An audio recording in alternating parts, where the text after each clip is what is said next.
നമസ്കാരം എല്ലാവർക്കും തത്വ competitive exam കോർണറിന്റെ പുതിയൊരു വീഡിയോയിലേക്ക് സ്വാഗതം. ഇന്ന് മുതൽ നമ്മൾ തുടങ്ങാൻ പോകുന്നത് ഫസ്റ്റ് സ്റ്റേജ് ഡിഗ്രി ലെവൽ പ്രിലിംസിന്റെ ക്വസ്റ്റ്യൻ പേപ്പറിന്റെ റിലേറ്റഡ് ഫാക്ട്സ് ആണ്. അപ്പൊ ഇവിടെ നമ്മൾ സ്റ്റാർട്ട് ചെയ്യുന്നത് എക്കണോമിക്സ് സെക്ഷൻ ആണ് കേട്ടോ. എക്കണോമിക്സ് തൊട്ടാണ് നമ്മൾ തുടങ്ങാൻ പോകുന്നത്.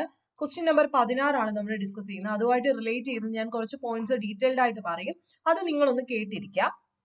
ഇവിടെ ചോദ്യം എന്തായിരുന്നു?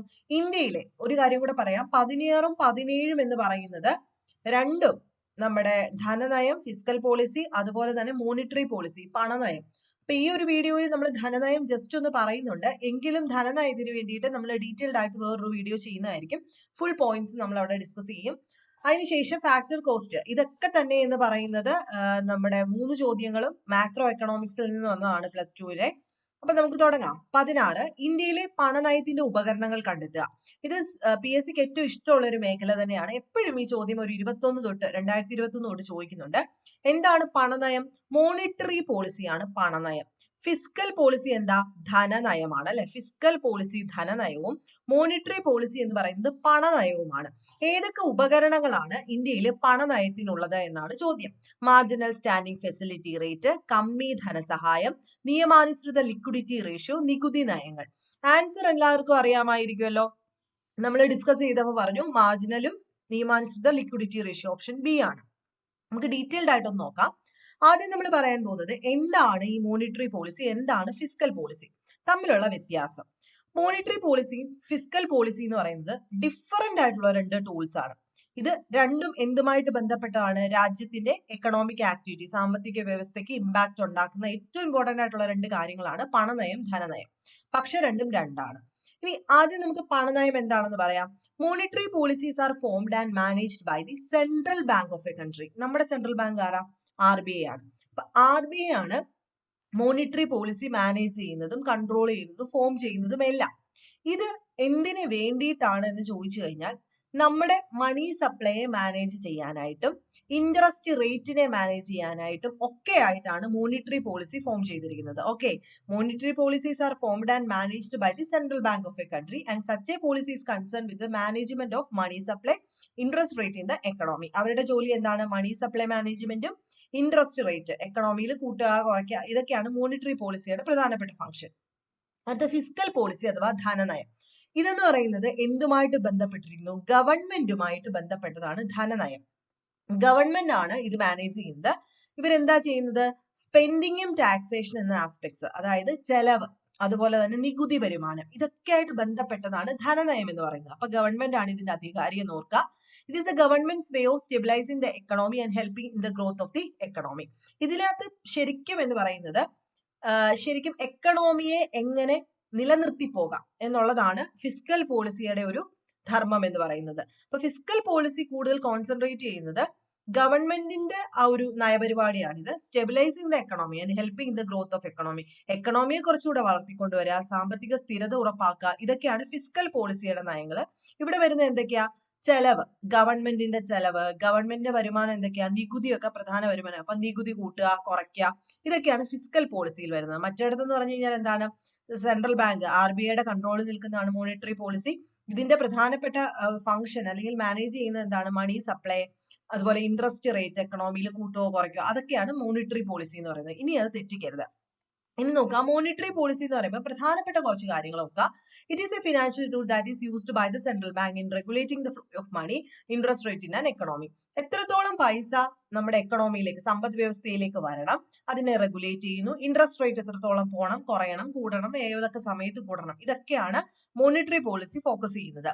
ഇത് എപ്പോഴും സെൻട്രൽ ബാങ്ക് ആയിരിക്കും മാനേജ് ചെയ്യുന്നത്. അതുപോലെ തന്നെ it measures the interest rate applicable for lending money in the economy. ഇതെപ്പോഴും നമ്മൾ മോണിറ്ററി പോളിസി പറയുമ്പോഴാണ് നമ്മൾ പറയില്ലേ റിപ്പോ റേറ്റും റിവേഴ്സ് റിപ്പോ റേറ്റും SLR-ഉം CRR-ഉം ഒക്കെ വരുന്നത് എവിടെയാ? പണനയത്തിനാണ്, മോണിറ്ററി പോളിസിക്കകത്താണ് വരുന്നത്. അത് കൃത്യമായിട്ട് പഠിച്ചു വെച്ചേക്കാം. കടം വാങ്ങല്, കടം കൊടുക്കല്, എക്സ്ട്രാ പൈസ കൊണ്ടുവന്ന് സെൻട്രൽ ബാങ്കിൽ ഇടുക, അതിന്റെ പലിശ നമുക്ക് തരിക, ഇതൊക്കെ എവിടെയാണ്? പണനയം അഥവാ മോണിറ്ററി പോളിസിയിലാണ് നടക്കുന്നത്. ഇത് എപ്പോഴും സ്റ്റെബിലിറ്റി, എക്കണോമിയെ സ്റ്റേബിൾ ആക്കി വെക്കാനാണ് ഇത് ഫോക്കസ് ചെയ്യുന്നത്. ആര്? Monetary policy. അതുപോലെ തന്നെ ഈ മോണിറ്ററി പോളിസി ടാർഗറ്റ് ചെയ്യുന്നത് എന്താണ്? ഇൻഫ്ലേഷനെയാണ്. എക്കണോമിയിൽ ഇൻഫ്ലേഷൻ എന്ന് വെച്ച് കഴിഞ്ഞാൽ എന്താണ്? ഇൻഫ്ലേഷൻ എന്ന് വെച്ച് കഴിഞ്ഞാൽ പണപ്പെരുപ്പം. അപ്പൊ പണപ്പെരുപ്പമാണ് ഇതിൽ ടാർഗറ്റ് ചെയ്യുന്നത്. അതുപോലെ monetary policy has an impact on the borrowing in an economy. ഇത്രയും ഓർത്ത് വെച്ചേക്കാം. ഫിസിക്കൽ പോളിസി വരുമ്പം, ധനനയം വരുമ്പം സെൻട്രൽ ഗവൺമെന്റ് ആണ് ഇതിന്റെ പ്രധാനപ്പെട്ട വക്താവ് എന്ന് പറയുന്നത്. ടാക്സും റവന്യൂസും അത് മാനേജ് ചെയ്യുക, ടോട്ടൽ എക്സ്പെൻഡിച്ചറിനെ എങ്ങനെ നമുക്ക് കുറയ്ക്കാം, അതായത് നമ്മുടെ എക്കണോമിയെ സുസ്ഥിരമാക്കാൻ വേണ്ടിയിട്ട് നിലനിർത്തി പോകാൻ വേണ്ടിയിട്ടും ഒക്കെ എത്രത്തോളം നമുക്ക് ചെലവുകൾ കുറയ്ക്കാൻ പറ്റും, നികുതി കൂട്ടാൻ പറ്റും, ഇതൊക്കെ ശ്രദ്ധിക്കുന്നത് ധനനയത്തിലാണ്. ഇത് മാനേജ് ചെയ്യുന്ന ആരായിരിക്കും? മിനിസ്ട്രി ഓഫ് ഫിനാൻസ് ആണ് ഇത് മാനേജ് ചെയ്യുന്നത്. It measures the capital expenditure and taxes of an economy. ഇത് എപ്പോഴും മെഷർ ചെയ്യുന്നത് എത്രത്തോളം ക്യാപിറ്റൽ എക്സ്പെൻഡിച്ചർ ഉണ്ട്, നമ്മുടെ എത്രത്തോളം ചെലവ്, വരുമാനം എത്രത്തോളം ചെലവായി പോകുന്നുണ്ട്, എത്രത്തോളം നികുതി നമുക്ക് കിട്ടുന്നുണ്ട്, ഇതൊക്കെയാണ് ഫിസ്ക്കൽ പോളിസി മെഷർ ചെയ്യുന്നത്. ഇത് എപ്പോഴും എക്കണോമിയെ ഗ്രോത്ത് ഫോക്കസ് ചെയ്യുന്ന ഒരു മറ്റൊരു സ്റ്റെബിലിറ്റി ആണ് നോക്കുന്നത്, എങ്ങനെയെങ്കിലും സ്റ്റേബിൾ ആക്കണം. പക്ഷെ ഇവിടുത്തെ ഫോക്കസ് ഏരിയ എന്താണ്? എക്കണോമിയെ, ഒരു രാജ്യത്തിന്റെ എക്കണോമി, സാമ്പത്തിക അവസ്ഥ ഉയർത്തിക്കൊണ്ടുവരണം എന്ന് ചിന്തിക്കുന്ന ഫിസ്ക്കൽ പോളിസിയാണ്. അതുപോലെ ഇതിനൊരു സ്പെസിഫിക് ടാർഗറ്റ് എന്ന് പറയാനായിട്ടൊന്നും ഇല്ല. അടുത്ത് നോക്കാം, മോണിറ്ററി പോളിസിയുടെ നമുക്ക് ഓരോന്നോരോന്നായിട്ട് നോക്കാം. നമുക്ക് ചോദിച്ചിരിക്കുന്നത് എന്താ? പണനയത്തിന്റെ ഉപകരണങ്ങൾ കാണാനാ പറഞ്ഞത്. അപ്പൊ മോണിറ്ററി പോളിസി എന്താണെന്ന് നമ്മൾ പറഞ്ഞു. Under the reserve bank of India act 1934 reserve bank of India act, RBI act 1934, അത് 2016 എന്ത് ചെയ്തു? ഭേദഗതി ചെയ്തിട്ടുണ്ട്. ഇതും പ്രകാരം RBI is entrusted with the responsibility of conducting monetary policy in India with a primary objective of maintaining price stability while keeping in mind the objective of growth. ഇവരെന്ത് ചെയ്യണം? എപ്പോഴും പ്രൈസ് സ്റ്റെബിലിറ്റി, നമ്മൾ പറഞ്ഞില്ലേ പണനയത്തിന് എപ്പോഴും പ്രൈസ് സ്റ്റെബിലിറ്റി മെയിൻറ്റെയിൻ ചെയ്യാനായിട്ടാണ് ഇവർ ശ്രമിച്ചുകൊണ്ടിരിക്കുന്നത്. അതുപോലെ തന്നെ ഗ്രോത്ത് മനസ്സിലുണ്ടാവുകയും വേണം. ഇത് അമെന്റിനകത്ത് എടുത്തു പറയുന്ന ഒരു കാര്യമാണ്. ആ പ്രകാരം തന്നെ പറയുന്നതാണ് മോണിറ്ററി പോളിസി കമ്മിറ്റി. ആരൊക്കെയാണ് ഒരു MPCക്കകത്ത് വേണം? MPC means monetary policy committee വേണമെന്ന് പറയുന്നുണ്ട്. സെക്ഷൻ 45ZB, അതായത് RBIയുടെ അമെന്റ് ചെയ്ത 2016 അമെന്റ് ചെയ്തതിനകത്ത് 45ZB എന്ന് പറയുന്ന ആ ഒരു സെക്ഷനകത്ത് പറയുന്നുണ്ട് 6 മെമ്പേഴ്സ് അടങ്ങുന്ന ഒരു മോണിറ്ററി പോളിസി കമ്മിറ്റി വേണം. അത് സെൻട്രൽ ഗവൺമെന്റ് ആണ് കോൺസ്റ്റിറ്റ്യൂട്ട് ചെയ്യുന്നത്. ഒഫീഷ്യൽ ഗസറ്റ് വഴിയാണ് നോട്ടിഫിക്കേഷൻ ഒക്കെ വന്നത്. First such MPC was constituted on 2016 September 29. 2016 September 21 ആദ്യത്തെ എന്താണ് നമ്മുടെ മോണിറ്ററി പോളിസി കമ്മിറ്റി ആദ്യത്തേത് വന്നത്. അപ്പം ഇപ്പം നിലവില് ആരൊക്കെയാണ് അതിനകത്തുള്ളത് എന്നുള്ളത് ഒഫീഷ്യൽ ഗസറ്റ് ഒക്ടോബർ 5, 2020 ഇറങ്ങിയ ഒഫീഷ്യൽ ഗസറ്റ് അനുസരിച്ച് നമുക്ക് നോക്കാം. ആദ്യത്തെ ആളാരാണ്? ഉറപ്പായിട്ടും എല്ലാവർക്കും അറിയാം, റിസർവ് ബാങ്കിന്റെ ഗവർണർ. ഇദ്ദേഹമാണ് ചെയർപേഴ്സൺ എക്സ് ഒഫീഷ്യോ. അടുത്ത ഡെപ്യൂട്ടി ഗവർണർ ആണ് റിസർവ് ബാങ്ക് ഓഫ് ഇന്ത്യയുടെ. ഇയാളാണ് അടുത്ത രണ്ടാമത്തെ മോണിറ്ററി പോളിസി കമ്മിറ്റിയുടെ മെമ്പർ ആണ്, എക്സ് ഒഫീഷ്യോ ആണ്. മൂന്നാമത്തെ one officer of the reserve bank of India to be nominated by the central board. Central board nominate ചെയ്യുന്ന റിസർവ് ബാങ്ക് ഓഫ് ഇന്ത്യയുടെ ഒരു ഓഫീസർ ഉണ്ടായിരിക്കും, അദ്ദേഹവും അതിനകത്തെ മെമ്പർ ആയിരിക്കും. പിന്നെ 4 മുതൽ 6 വരെയുള്ള ആൾക്കാരുടെ പേരുകളാണ് കൊടുത്തിരിക്കുന്നത്. 2020 അപ്പോയിന്റ് ചെയ്ത പേരുകൾ. പ്രൊഫസർ ആഷിമ ഗോയൽ പ്രൊഫസർ ആണ്, Indira Gandhi institute of development research, ഇദ്ദേഹം ഒരു മെമ്പർ ആണ്. ജയന്ത് ആർ വർമ്മ, ഇദ്ദേഹവും അഹമ്മദാബാദിലെ ഇന്ത്യൻ ഇൻസ്റ്റിറ്റ്യൂട്ട് ഓഫ് മാനേജ്മെന്റിന്റെ പ്രൊഫസർ ആണ്. Doctor Shashanka Bhide senior adviser ആണ്, national council of applied economic research Delhi. ഇങ്ങനെ 6 പേരാണ് ഇതിനകത്തുള്ളത്, നമ്മുടെ ഈ ഒരു മോണിറ്ററി പോളിസി കമ്മിറ്റിക്കകത്തുള്ളത്. ഈ 4 to 6 എന്ന് പറഞ്ഞ മെമ്പേഴ്സ് ഇല്ലേ, will hold office for the period of 4 years or until further orders. അതായത് ഈ 2024 വരെ അവർക്ക് ഇരിക്കാനുള്ള അധികാരം ഉണ്ട്. ഇനി എന്തൊക്കെയാണ് ഇവർ ചെയ്യുന്നത്? ഈ ഒരു മെമ്പർ ഓഫ് ഈ ഒരു ആൾക്കാരുടെ ജോലി എന്തൊക്കെയാണെന്നാണ് ചോദിച്ചിരിക്കുന്നത്. മോണിറ്ററി പോളിസി കമ്മിറ്റിയിൽ ഇരിക്കുന്ന 6 പേരുടെ ജോലി, ഇവരുടെ ജോലി എന്തായിരിക്കും? Repo rate determine the policy repo rate required to achieve the inflation target. നമ്മൾ പറഞ്ഞു repo rate, reverse repo rate, CLR, SLR, CRR, reserve ratio, ഇതൊക്കെ തീരുമാനിക്കുന്ന അധികാരമുള്ളത് ആരാണ്? ഇവരാണ്. അതുകൊണ്ട് തന്നെ ഇവർ 4 പ്രാവശ്യമെങ്കിലും ഒരു ഇയറിൽ മീറ്റ് ചെയ്തിരിക്കണം ഇവരെല്ലാവരും കൂടെ. അപ്പൊ മീറ്റ് ചെയ്യുന്ന സമയത്ത് മിനിമം 4 മെമ്പേഴ്സ് എങ്കിലും ഇവരുടെ കൂട്ടത്തിൽ ഉണ്ടായിരിക്കണം. അതുകൊണ്ട് വോട്ടുണ്ട്. ഇപ്പൊ ഒരാൾക്ക് പറയുന്ന കാര്യം മറ്റൊരാൾക്ക് ഇഷ്ടപ്പെടണമെന്നൊന്നുമില്ലല്ലോ. അപ്പൊ ഓരോ മെമ്പേഴ്സിനും ഒരു വോട്ട് വരുന്നുണ്ട്. ആ ഒരു vote the governor has A second or casting vote. ഗവർണർക്ക് ഒഴിച്ച് ബാക്കി എല്ലാവർക്കും ഒരു വോട്ട്, അദ്ദേഹത്തിന് മാത്രം ഒരു കാസ്റ്റിംഗ് വോട്ടും കൂടെ ഉണ്ട്. അതുപോലെ ഓരോ മെമ്പേഴ്സും, മോണിറ്ററി പോളിസി കമ്മിറ്റിയുടെ ഓരോ മെമ്പേഴ്സും ഒരു statement specifying reason for voting, എന്തുകൊണ്ട് ഞാൻ ഇത് വോട്ട് ചെയ്തു എന്ന് പറഞ്ഞിട്ട് ഒരു സ്പെസിഫിക് റീസൺ എഴുതി കൊടുത്തിരിക്കണം. ഓക്കെ, അത് ഒരു തർക്കം വരുന്ന സമയത്താണെങ്കിൽ, ഇതൊന്നും നിങ്ങൾ പഠിച്ചില്ലെങ്കിലും നിങ്ങൾ ഈ ഒരു സെക്ഷൻ ഒന്ന് ഓർത്ത് വെച്ചേക്കുക. മോണിറ്ററി പോളിസി കമ്മിറ്റി എന്നുള്ള ഒരു കമ്മിറ്റി ആണെന്ന് ഓർത്ത് വെച്ചേക്കുക. 6 മെമ്പേഴ്സ് ആണെന്നും ആരൊക്കെയാണെന്നും. അടുത്ത ഇൻസ്ട്രുമെന്റ്സ് ആണ്. നമ്മുടെ ഇവിടെ ചോദ്യം വന്നിരിക്കുന്ന ഇൻസ്ട്രുമെന്റ്സിനെ പറ്റിയിട്ടാണ്. ഒന്നാമത്തെ ഇൻസ്ട്രുമെന്റ് റിപ്പോ റേറ്റ് തന്നെയാണ്. എന്താണ് റിപ്പോ റേറ്റ് എന്ന് ഞാൻ ഇനിയും പറയണോ? ജസ്റ്റ് ഒന്ന് പറയാം. റിപ്പോ റേറ്റ് എന്ന് പറഞ്ഞു കഴിഞ്ഞാൽ നമുക്കറിയാം the price of money for bank അല്ലെ. When bank needed to borrow money from the central bank they pay interest on the borrowed amount. This interest rate is called repo rate. അതായത് ഇപ്പൊ ബാങ്കിന് എന്തെങ്കിലും പൈസ ആവശ്യമായിട്ട് വരുമ്പോൾ അവര് എവിടെ പോയി എടുക്കും? സെൻട്രൽ ബാങ്ക്, റിസർവ് ബാങ്കിൽ നിന്ന് എടുക്കും. അതിന് അവര് പലിശ അങ്ങോട്ട് കൊടുക്കും. അതിനെയാണ് നമ്മൾ റിപ്പോ റേറ്റ് എന്ന് വിളിക്കുന്നത്. ദെൻ സ്റ്റാൻഡിംഗ് ഡെപ്പോസിറ്റ് ഫെസിലിറ്റി എന്ന് പറയുന്നതാണ് അടുത്ത ഒരു ഉപകരണമാണ്. Standing deposit facility rate. Standing deposit facility is a tool used by the central bank to help manage the money supply and interest rate in an economy. It is essential the opposite of the repo rate. അപ്പൊ ഈ standing deposit facility എന്ന് പറയുന്നത് central bank ഉപയോഗിക്കുന്ന ഒരു tool ആണ്. എന്തിനു വേണ്ടിയിട്ടാണ്? To help manage the money supply and interest rate in an economy. ആ ഒരു മണി സപ്ലൈ മാനേജ് ചെയ്യാനും ഇൻട്രസ്റ്റ് റേറ്റ് നിലനിർത്തി പോകാനും ഒക്കെ ആയിട്ട് സെൻട്രൽ ബാങ്ക്, റിസർവ് ബാങ്ക് തുടങ്ങി യൂസ് ചെയ്യുന്ന ഒരു ടൂളാണ് എന്ത്? സ്റ്റാൻഡിംഗ് ഡെപ്പോസിറ്റ് ഫെസിലിറ്റി, SDF എന്ന് പറയുന്നത്. അടുത്ത മാർജിനൽ സ്റ്റാൻഡിംഗ് ഫെസിലിറ്റി, MSF എന്ന് പറയും. അപ്പം ഈ ഒരു marginal standing facility is a window provided by the central bank. ഇതും സെൻട്രൽ ബാങ്ക് ആണ് യൂസ് ചെയ്യുന്നത് to commercial bank to borrow money overnight at a higher interest rate. നമ്മൾ പലവട്ടം പഠിച്ചിട്ടുള്ള ഒരു കാര്യം, ഒരു രാത്രിയിലേക്ക് പൈസ കടം കൊടുക്കും. ആര്? സെൻട്രൽ ബാങ്ക് മറ്റ് ബാങ്കുകളിലേക്ക് കൊടുക്കും. പക്ഷെ അതിന് ഇൻട്രസ്റ്റ് റേറ്റ് വളരെയധികം കൂടുതലായിരിക്കും. It is used when banks are unable to meet their short-term fund requirement through other sources. മറ്റൊരു സോഴ്സ് ഒന്നും ഇല്ലാതെ വരുമ്പോൾ പെട്ടെന്ന് ഫണ്ട് വേണമെന്ന് പറയുന്ന സമയത്ത് ഒറ്റ രാത്രിയിലേക്ക് എടുക്കുന്നതാണ് സെൻട്രൽ ബാങ്കിൽ നിന്നും.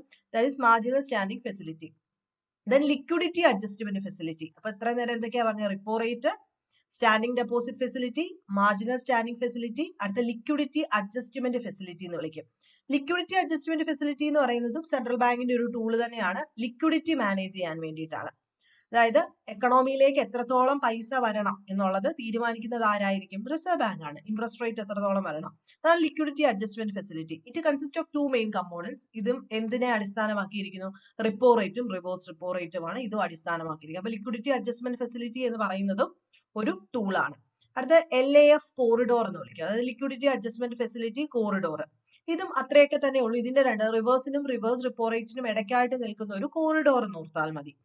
പേര് മാത്രമെങ്കിലും നിങ്ങൾ ഓർത്ത് വെച്ചേക്കണേ. ഇനി ഞാൻ റിവേഴ്സ് റിപ്പോ റേറ്റ് ഒന്നും ഞാൻ പറയേണ്ട കാര്യമില്ലല്ലോ, എല്ലാവർക്കും അറിയാവുന്ന വിശ്വസിക്കുന്നു, അതുകൊണ്ട് പറയുന്നില്ല. മെയിൻ ലിക്വിഡിറ്റി മാനേജ്മെന്റ് ടൂൾ എന്ന് പറയുന്നതാണ് അടുത്തത്.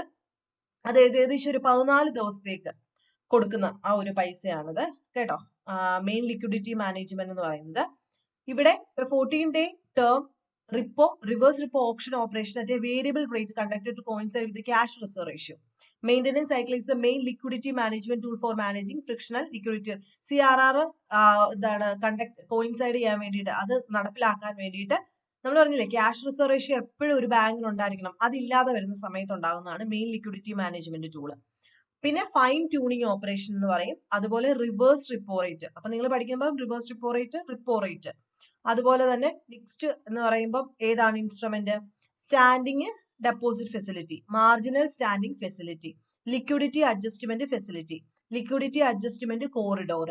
അതുപോലെ അടുത്ത ആളാണ് main liquidity management tool, fine tuning operations, അതുപോലെ റിവേഴ്സ് റിപ്പോ റേറ്റ്. ഇപ്പൊ നമ്മൾ ആദ്യമേ അത് പറഞ്ഞു. ദെൻ ബാങ്ക് റേറ്റ് എന്ന് പറയുന്ന ഒരു ഉപകരണമാണ്. ബാങ്ക് റേറ്റ് എന്ന് പറഞ്ഞു കഴിഞ്ഞാൽ അറിയാലോ, അത് ഞാൻ എക്സ്പ്ലെയിൻ ചെയ്ത് തരുന്നില്ല, നമ്മൾ പലവട്ടം അത് പറഞ്ഞതാണ്. ബാങ്ക് റേറ്റ് ഒരു ടൂളാണ്. CRRഉം SLRഉം ഒരു ടൂളാണ്. അതും നിങ്ങൾക്ക് അറിയാമല്ലോ. ഒരു ബാങ്ക് അതിൽ മെയിൻറ്റെയിൻ ചെയ്യേണ്ട മിനിമം എമൗണ്ട് ആണ് cash reserve ratio. Statutory liquidity ratio എന്ന് പറയുന്നത് നമ്മൾ പേപ്പറിന്റെ രൂപത്തിൽ അല്ലെങ്കിൽ ഒരു ഇത്ര പെർസെന്റേജ് അസറ്റിന്റെ രൂപത്തിലൊക്കെ മെയിൻറ്റെയിൻ ചെയ്ത് വെക്കണം. അതാണ് സ്റ്റാറ്റ്യൂട്ടറി ലിക്വിഡിറ്റി റേഷ്യോ എന്ന് പറയുന്നത്. പിന്നെ ഓപ്പൺ മാർക്കറ്റ് ഓപ്പറേഷൻ. ഈ ഓപ്പൺ മാർക്കറ്റ് ഓപ്പറേഷനെ പറ്റിയിട്ട് സ്ഥിരമായിട്ട് ചോദ്യങ്ങൾ വന്നിട്ടുണ്ട്. അത് കഴിഞ്ഞ പ്രാവശ്യവും വന്നിട്ടുണ്ട്. നമുക്കറിയാം എന്താ ഓപ്പൺ മാർക്കറ്റ് ഓപ്പറേഷൻ എന്ന് പറയുന്നത്? ബൈയിങ് ആൻഡ് സെല്ലിങ് ബോണ്ടുകൾ വിൽക്കുക അല്ലെ. അതായത് ഓപ്പൺ മാർക്കറ്റ് ഓപ്പറേഷനിൽ സെൻട്രൽ ബാങ്ക് വാങ്ങിക്കും വിൽക്കും. എന്ത്?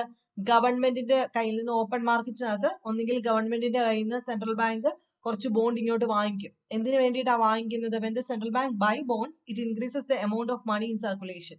അവിടെ സപ്ലൈ കൂടുകയാണ് ചെയ്യുന്നത് അല്ലെ. അങ്ങനെ വന്നു കഴിയുമ്പോഴത്തേക്കും സപ്ലൈ കൂടി, അതായത് എക്കണോമിയിൽ മണി ഒഴുകാൻ തുടങ്ങുന്നു. ഇനി എപ്പോഴാണോ ഇത് വിൽക്കുന്ന സമയത്ത് it decreases the money supply അല്ലെ, അവിടെ മണി സപ്ലൈ കുറയും. അപ്പൊ buying and selling of bonds ആണ് ഓപ്പൺ മാർക്കറ്റ് ഓപ്പറേഷൻ എന്ന് പറയുന്നത്. These include outright purchase, sale of government security by the reserve bank for injection absorption of durable liquidity in the banking system. പൈസയുടെ ഒഴുക്ക് control ചെയ്യാൻ വേണ്ടിയിട്ട് ഗവൺമെന്റിന്റെ security ഒന്നെങ്കിൽ വാങ്ങും അല്ലെങ്കിൽ വിൽക്കും. ഇതാണ് ഓപ്പൺ മാർക്കറ്റ് ഓപ്പറേഷൻ.